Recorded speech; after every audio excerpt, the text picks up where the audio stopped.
a case they lost in 2011 for federal recognition. You can support their work through their website, and I encourage you to also look at the Native American Cultural Center website here at Stanford, nacc.stanford.edu, if you want to learn more about how to improve the life of American Indians in our immediate community. Before I introduce our guest, Elizabeth Zechmeister from Vanderbilt University, let me mention a couple of housekeeping issues. Today's lecture will be a Zoom webinar, so all attendees are in listen-only mode, and only the speakers will be able to share the video. If you run into any technical problems or have a question, please reach out using the Zoom chat. The lecture portion of this webinar, the first 45 minutes, will be recorded and live streamed on our class YouTube page. And those of you who wish to participate in the Q&A should be on the webinar Zoom. You will automatically appear with that possibility of asking Q&A as those will not be live streamed, but you will be able to ask them in the Zoom. All webinar attendees will be muted throughout the webinar, but you can send questions through the Q&A button, and I will be reading those questions to Professor Zechmeister at the end of her presentation. So thanks again to Professor Zechmeister, and thanks also to CDDRL for co-sponsoring this event. Professor Elizabeth Zechmeister is the Cornelius Vanderbilt Professor of Political Science, and she's also the director of LAPOP Lab at Vanderbilt University. Her research focuses on comparative political behavior and public opinion, with a particular focus in Latin America. Her work has involved studies of voting, ideology, political parties, representation, charisma, and crisis. Zechmeister has studied public opinion consequences of terrorist threats and natural disasters.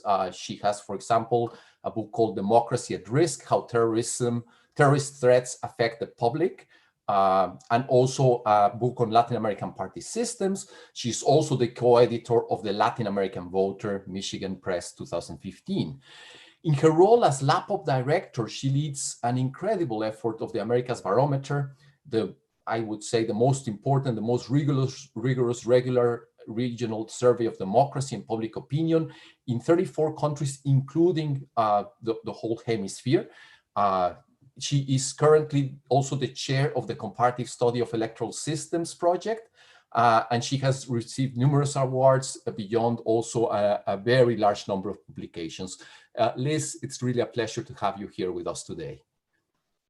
Thank you so much, Alberto. Thank you for that kind introduction. It's a pleasure to be here today. I'm going to go ahead and share my screen. Okay. So I'm going to talk today about support for democracy.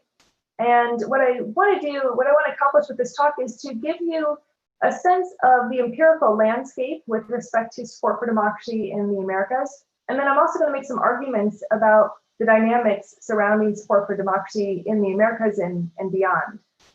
What I'm going to do effectively is deliver some bad news on the health of democracy and public opinion within the Latin American and Caribbean region. I'm going to make some arguments about causes and ultimately, though not completely, address the question of possible remedies by focusing on the role of elections. If there are clarifying questions that you have during the talk, you can pop them into the Q&A. And Alberto, please feel free to interrupt me if there's a clarifying question that would help move us along more effectively. So I'm going to start at the 10,000-foot level with this quote. When political scientists view the variety and instability of political systems in the modern world, they can hardly believe with conviction in democracy in the foreseeable future. This is a statement that easily could have been made today, but it was made in 1963 by a preeminent scholar of public opinion and democracy, Gabriel Almond. It not only resonated in the 1960s as it resonates for many of us today, but it easily could have been made at any other time in the last 200 or so years. Why? Because democracy is fragile. As a fragile system, democracy's hold increases and it decreases over time and across countries. These days, globally, we are in a period of recession. The Freedom House organization, which tracks global trends in democracy, noted that 2019 was the 14th consecutive year of decline in global freedom. This graph that you see on the slide is from their latest report, where they show that since 2006, each year around the world, more countries have experienced democratic erosion or loss than have experienced gains. The Americas have not been immune to this recession. On the left side of this slide, you see a comparative static map that was created by VDEM, another institute that monitors levels of democracy. Here for 2019, darker blue signals higher quality democracy and lighter blue signals lower quality democracy. If you compare the various shades of blue across the region to the dark blue benchmark set by Canada at the top of the map, you see that many countries in the region are deficient to some degree on this measure of democracy. And on the right side, you see a graph showing trends in the Latin American and Caribbean region toward democracy and away from democracy over time. The crossing of the red line above the blue line in recent years documents a democracy recession for the LAC region. This raises the question, what's causing this pattern of erosion? And today I'm going to put a spotlight on one culprit, which is declining public commitment to democracy. In doing so, I'm going to first lean on research published recently by Chris Clausen, who wrangled together a tremendous amount of data to show that support for democracy is an important input into democratic consolidation and stability. You can see this relationship graphed in the figure that I've inserted here from his article. The graph shows the predicted increase in the level of democracy that's anticipated by his model following an increase in support for democracy at the point marked 0 on the x-axis. Conversely then, waning public support is detrimental to democracy. So if increasing public support for democracy increases the level of democracy, then conversely, waning public support decreases, leads to declines in the level of democracy. Or as Clausen puts it, if support is low, emerging democracies might fail to consolidate or even descend into autocracy. But this then raises another question, which is support for democracy declining in the Latin American and Caribbean region? And as I've already given away in the title to this talk, the answer is yes. And that's where the core of this talk is centered. So I'm going to pause here and outline the rest of the talk. As you can see from the slide here, the talk is divided into 4 main parts. First, I'll document a declining commitment to democracy in the LAC region. Second and third, I'll discuss a set of factors that I'll argue are contributing to that decline. And fourth, I'll make the argument that elections are one mechanism by which public commitment to democracy can be renewed. The data that I'm drawing on today come from 3 sources. First, to understand the dynamics around support for democracy in the LAC region, I'm going to make use of LACOP's America's Barometer surveys, and as well 2 additional surveys that we conducted this summer in the LACOP lab. I want to just note that these surveys, the America's Barometer and the 2020 surveys, are supported by USAID, Vanderbilt, and a consortium of partners and advisors across the region. The America's Barometer data are freely available on our website. I hope that many of you consider making use of the data. The third data set that I'm going to draw on today is a global democratic attitudes database that I've pulled together along with my co-author, Oscar Casadena. We are working on a project that's in progress that I'm going to show you a little bit of at the end today. And this data set pulls together as many regional comparative surveys as we could get our hands on. And that number totals about 1,900 when we look at satisfaction with democracy, and about just under 700 when we look at support for democracy. Okay, so part 1. Let's begin with documenting decline in support for democracy in the Americas. What you see here is a scorecard for public opinion in terms of mass support for democracy and satisfaction with democracy for the LAC region. The colors and the values summarize change in these opinions over time between 2016 and 2019. Green is a gain, red is a loss.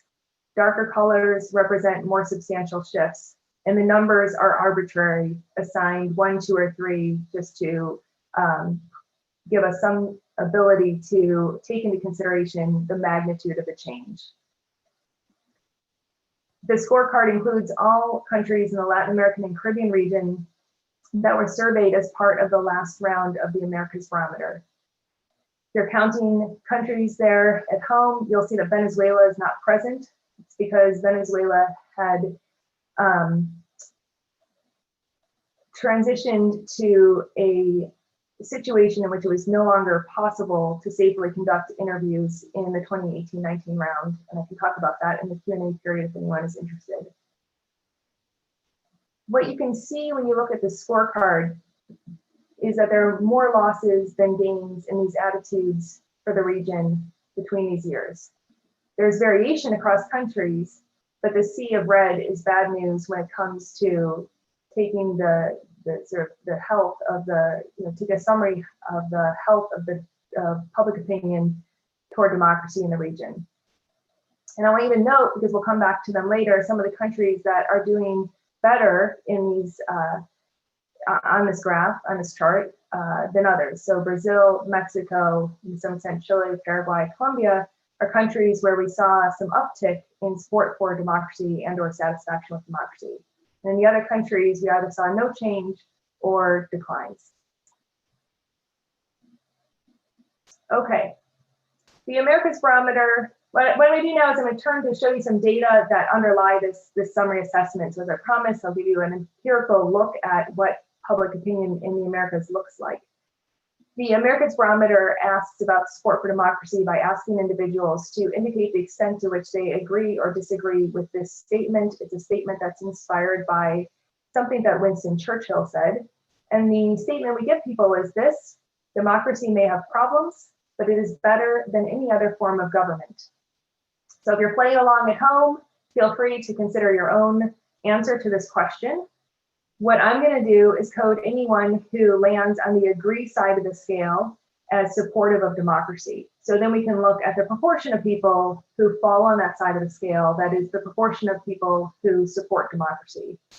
What this next graph shows you is the proportion of people in the LAC region for each round of the Americas Barometer who are supportive of democracy. And what you can see is a decline in support for democracy in recent years. Specifically, you can see that there was a significant drop of about 10 percentage points between 2014 and the more recent rounds of the Americas Barometer survey. Just to make sure that everyone is clear on how to read this type of graph, since I'll be showing a number of them, the dot that you see above below the number is the mean estimate from the survey data. The gray bar is the confidence interval around that estimate. And when I show regional means, I'm calculating these by first aggregating data to the country level and then taking the average of those country means, as opposed to weighting the data by the population in each country. Also in these graphs, you can typically find the question wording and coding in the lower left-hand corner. Okay, but you're probably curious what things look like across countries in terms of support for democracy. So the next slide shows you a comparative chart, again, showing you the proportion of people, in this case, in each country who are supportive of democracy using the last round of the Americas Barometer. You can see Uruguay at the top with about 76% of adults reporting that they support democracy, and Honduras at the bottom with 45% expressing support for democracy.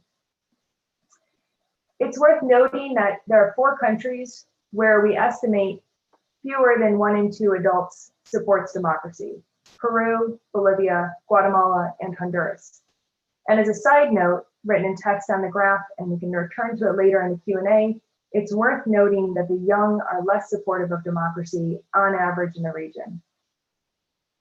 Turning to satisfaction with democracy, We again see a significant drop in recent years, a new plateau forming in the 2016 to 2019 period. Mean levels of satisfaction with democracy are lower than mean levels of support for democracy. And if you look across countries, you can see that in only a handful of countries is the majority satisfied with how democracy is working.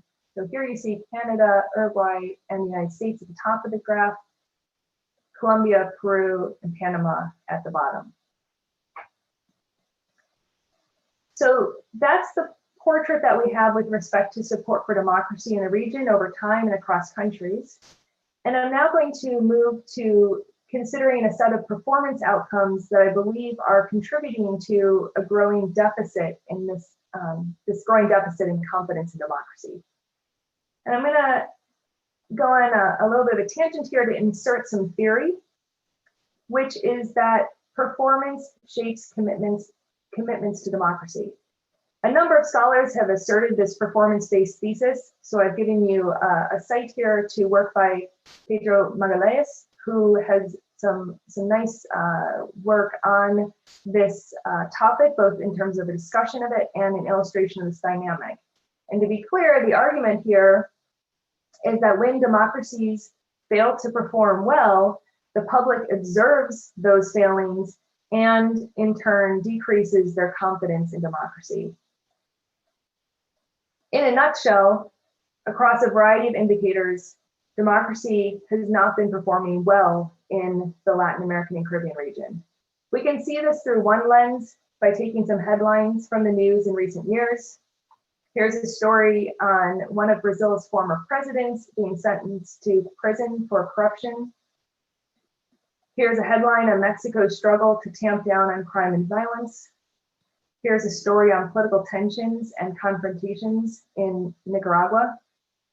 Here's a headline on hyperinflation in Venezuela. And we could go on, but let's turn to what the public is reporting.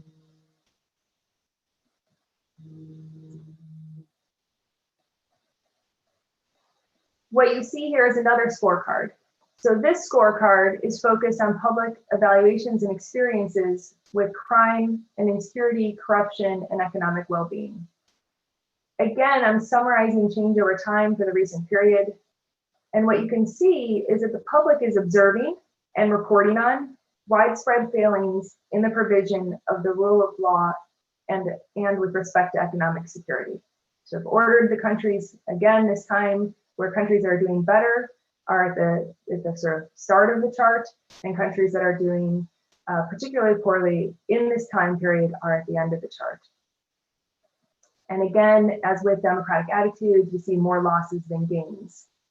So I'm going to give you a sense of what these indicators look like when we track them across time for a longer period for the region as a whole. And if you're interested in data across time or for the 2018-19 round for a particular country, you can find those data on our website. So first, with respect to crime victimization, looking at the average for the region, we see an increase between the years 2014 and 2016. And that higher level of victimization experience then persisted into the most recent round. So these days, across the Latin American region, on average, about 1 in 4 adults are the victim of at least one crime in any given year. We also ask about perceptions of insecurity in our survey. The question that we use is on the right side of the slide here. And this graph then shows the proportion expressing that it is very unsafe in their neighborhood over time for the region since 2004. As the graph shows, there's been a notable increase in insecurity since 2012. The Americas Barometer also tracks corruption victimization, measured by asking people about their experiences with bribe solicitation. So in other words, asking people if they've been asked to pay a bribe in one or more situations in the year prior to the survey.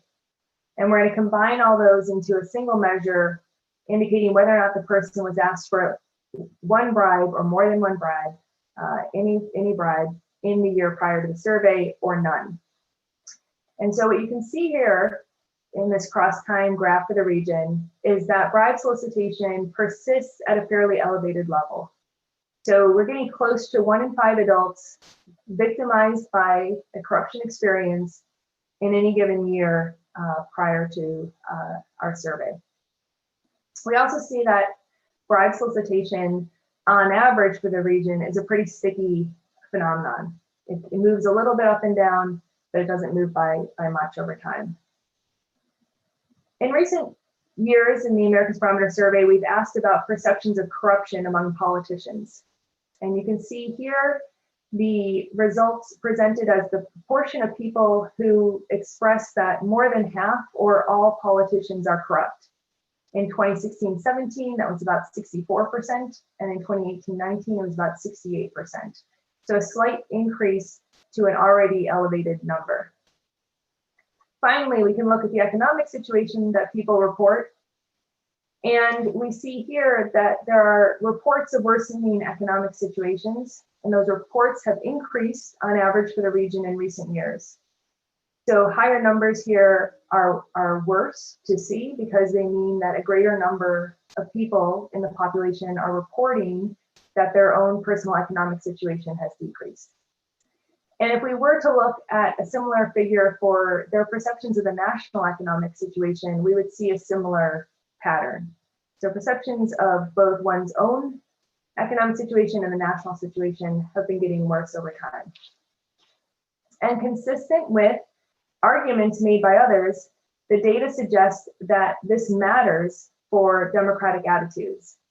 So the table here is meant to just provide some evidence of that. It summarizes results from 2 sets of regression analyses in which I predict each democratic attitude, noted at the top of the column, with the 6 performance indicators and some controls.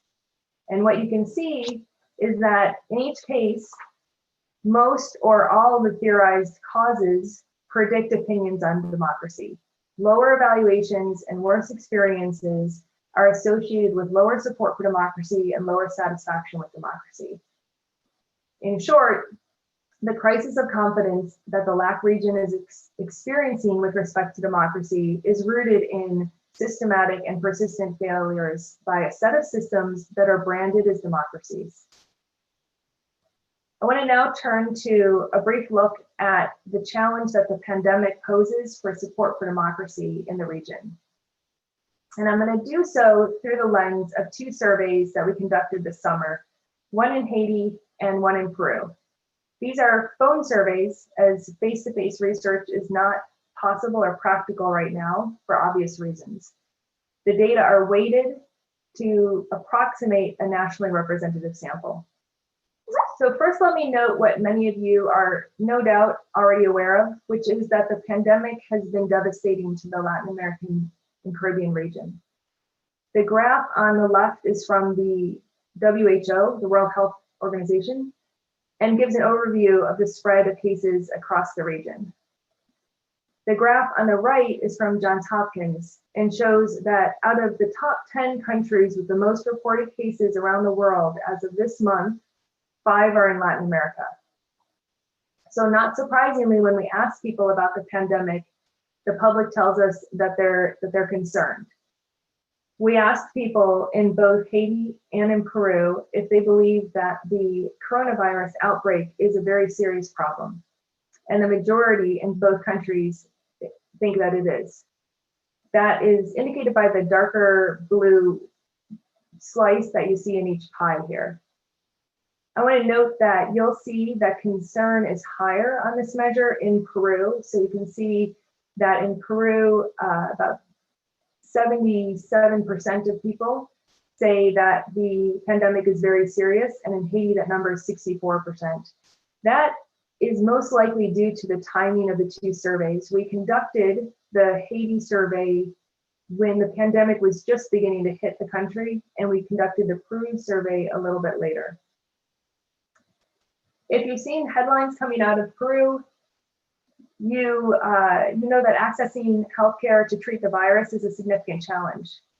And the public reports this back to us with 78% very worried about being able to access adequate health care if they fall ill due to the virus. Though not shown here, we also find a large majority are concerned about the state of healthcare in Haiti. Well, what about the implications of this pandemic for commitment to democracy? On the one hand, given the dynamics that I discussed already, we can anticipate that to the degree that the pandemic further erodes the rule of law and further erodes the economy in the region, support for democracy may continue to decline. On the other hand, I want to assert that the pandemic may also have direct implications for commitment to democracy to the degree that it loosens public commitment to holding regular elections.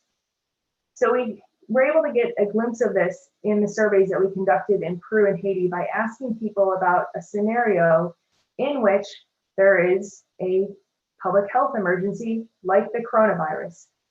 We asked people if in that kind of situation, it's all too real at the moment of the survey, it was reasonable or justifiable for the president of the country to postpone elections. And you can see that 84% of people in Haiti reported yes, it's justifiable to postpone elections in this situation, and 65% of people in Peru.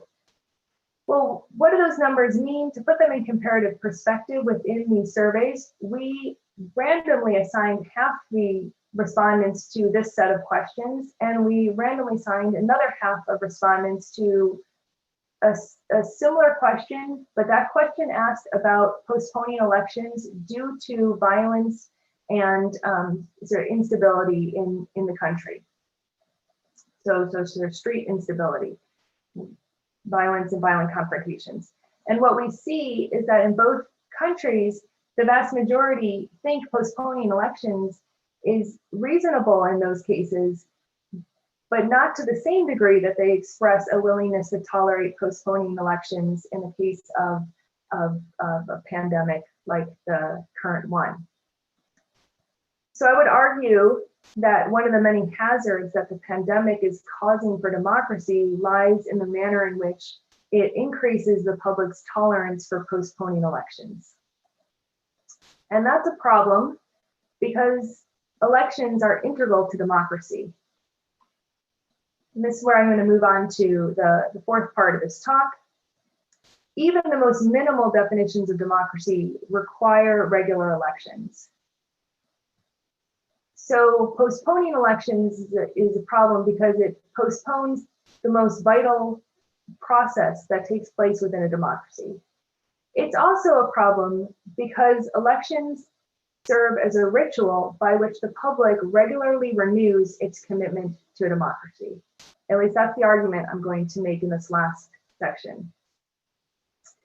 I'm going to begin to unpack that argument by first putting a spotlight on Brazil with data from the last America's Barometer survey. Here you can see the proportion of Brazilians over time, according to the America's Barometer survey, that support democracy on the left, and the proportion that are satisfied with democracy on the right. So these are the same two indicators that we've looked at previously. You can see a downward trend in both indicators in recent years from about 2010 or 2012 forward. Rates of support for democracy, rates of satisfaction with democracy decline. By 2017 in the survey, only a slim majority expressed support for democracy, and nearly 80% were not satisfied with how democracy was working. And for understandable reasons.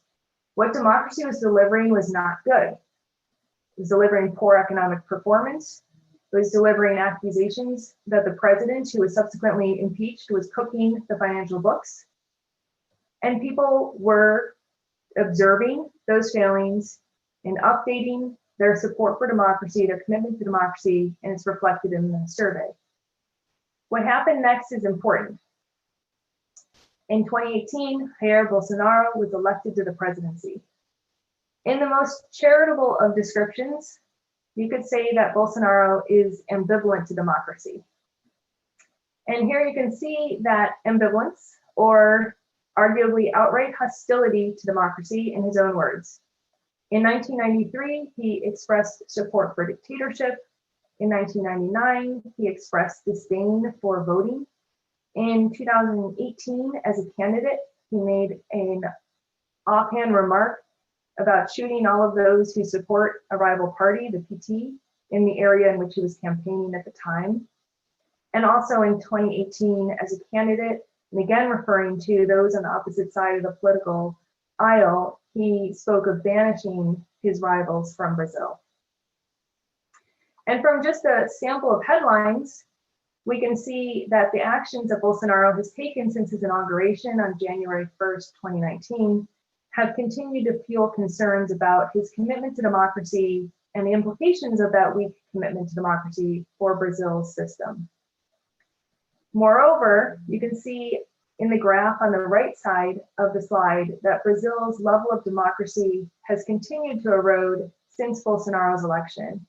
This is according to experts informing the VDEM project. You can see at the bottom a number of different, the legend that shows the number of different dimensions on which the country is being evaluated over time. And as the note says there, the vertical line indicates the year before the free and fair elections indicator drops. Interestingly, that then stayed constant into 2019. There is actually an increase in a positive way in media bias in that measure, but the other three measures continue to fall into the time period in which Bolsonaro has taken the presidency. So the question is, what has happened to public opinion in the aftermath of Bolsonaro's victory? On the one hand, we might expect further decline in support for democracy and satisfaction with democracy. After all, the public was discontent with democracy, and they elected an individual with visible autocratic leanings. But that's not what happened. Rather, what we see is a rebound in democratic attitudes following the election. So the election took place toward the end of 2018. Toward the beginning, around in January 1st, Bolsonaro was inaugurated. In the first period of the year, we conducted the 2019 Brazil survey. And if you look at that last bar in each of those two charts, you see that there's been a rebound in support for democracy and in satisfaction with democracy. So then the question is, what's responsible for that rebound? So let's dig into that. There's the rebound highlighted in the circles. The question is, what's responsible? Some recent research by Chris Clausen points to one possibility. He argues that demand for democracy increases when democracy declines. So it's that very decline that begins to motivate citizens to take a fresh look at their preferences over systems and increase in their demand for democracy. In a preliminary set of analyses on this topic that I've been working through with Oscar Casarinha, we offer a second possibility, which is not a rival. So both of these hypotheses could exist jointly with one another. That is to say, our argument may complement this first hypothesis, and that is that the holding of elections on average renews public commitment to democracy. So let me show you a test of this with the Americas Barometer data, looking at the LAC region, and then I'm going to pull out and look at the global level. So here's a test with the most recent rounds of the Americas Barometer survey. Again, the expectation, well, not again, but let me say that the expectation is that surveys conducted soon after elections will report higher levels of commitment to democracy. That is, we're trying to look at the extent to which changes in democratic attitudes are conditional on how recent the last election was to the survey that was fielded. On the x-axis here, you have the number of months that had passed between the most recent national election and our Americas Barometer survey. And on the y-axis, you see the change in support for democracy that we observed between the survey that was conducted between the most recent one and the prior survey. So this change in support for democracy between the 2016-17 round of the Americas Barometer and the 2018-19 round.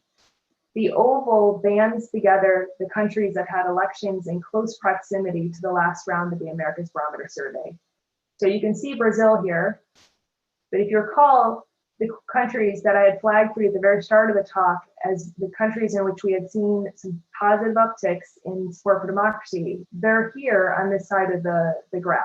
So we see also here Mexico and Colombia, Paraguay, Chile, and Costa Rica, all of which had elections in a period that was about sort of within the 10-month plus period prior to when we conducted the survey.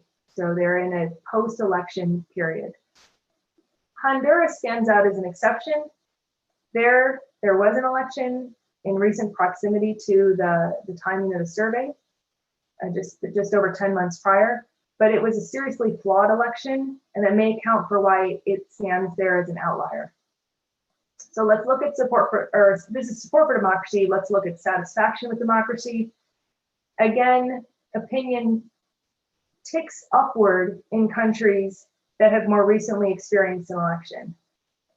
In short, there seems to be something about going through the ritual of an election that on average acts to, at least temporarily, increase or restore confidence and satisfaction in democracy. We wanted, though, to put this to a more rigorous test, so we pulled together survey data from the 1970s to the current period from all the available survey projects that we could find, all the comparative survey projects, all the regional barometers. And in total, we have about just under 700 that ask about support for democracy and about 1,900 that ask about satisfaction with democracy. And this is what some of the data look like when we consider support for democracy. And let me explain this graph. The graph is showing a line that documents the mean level of support for democracy in the database, with the surveys sorted according to whether or not they were fielded soon after an election or before.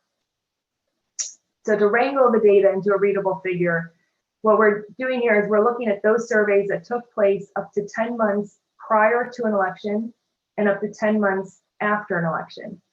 That is, to read this, consider the 0 line, the month of the election, and those surveys that are to the left are those that took place prior to an election, while those to the right are those that took place after an election. So if experiencing an election increases support for democracy, we should see an uptick in that batch of surveys on average. And in fact, that's what we see. On average, there's higher support for democracy in that group at that point.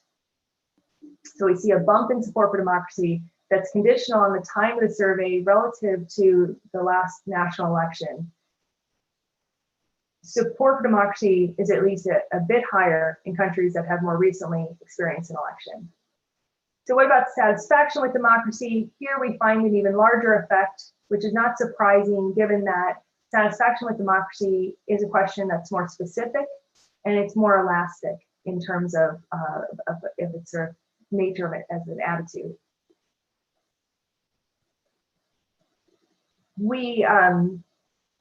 So here at the point where we move from the survey taking place before or after an election, we see a jump in satisfaction with democracy. Mean levels of satisfaction are higher in surveys that take place after an election. And just as a note, we've run some analyses that look at variation by those who voted for the winning candidate and those who voted for the losing candidate. In this set of analyses that I'm referring to, we actually go back to the Americas Barometer data. And interestingly, especially in light of some research that suggests that election losers sometimes react differently to elections, we find the same dynamic for both supporters of winning candidates and supporters of losing candidates on average. On average, they have different levels of commitment to democracy and satisfaction with democracy, but on average, the dynamic by which experiencing an election boosts support for democracy and satisfaction with democracy is found among both those supporting winners and those supporting losers. The group that's not affected so much is the set of non-voters. And that to us provides some additional support for our argument that participating in this quintessential democratic ritual restores faith in democracy. So I'm going to end here with just a quick summary of the key theoretical points, a few points on the empirics.